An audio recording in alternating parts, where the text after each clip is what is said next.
দেশ গড়তে জুলাই পদযাত্রার তৃতীয় দিন নীলফামারী সৈয়দপুর থেকে কর্মসূচি শুরু করে জাতীয় নাগরিক পার্টি এনসিপি।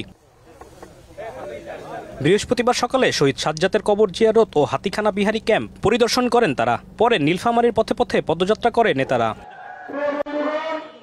পদযাত্রা শেষে শহরের ডিসি মোড় এলাকায় পথসভায় যোগ দেন নেতারা। পথসভা থেকে ঘোষণা দেন চাঁদাবাজি ও দখলদারিত্ব রুখে দেয়ার।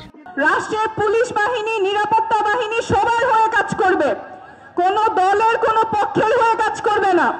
গণ অভ্যুত্থানের নেতারা এখনো জীবিত আছেন উল্লেখ করে দেশকে পুরনো ধারা নেয়ার ষড়যন্ত্রকারীদের বিরুদ্ধে হুঁশিয়ারি দেন আহ্বায়ক নাহিদ ইসলাম।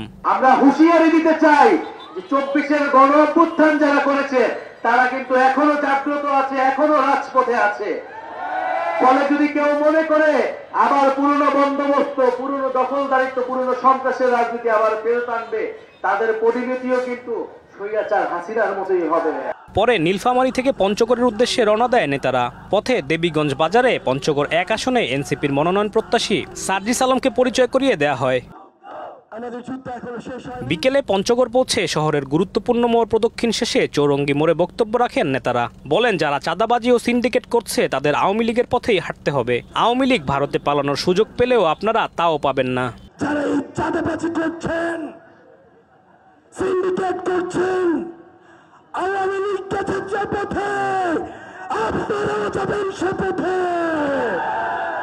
আওয়ামী লীগ ভারতে যাওয়ার সুযোগ পেয়েছে, আপনারা সেটাও পাবেন না। পঞ্চগড়ের সমাপনী বক্তব্যে নাহিদ ইসলাম বলেন, ভারত থেকে অবৈধ অভিবাসীর নামে বাংলাদেশে পুশিন করা হচ্ছে। যদি ফেরত দিতেই হয় হাসিনা ও তার ফ্যাসিস্টদের বাংলাদেশে পাঠান, তাদের বিচার করা হবে।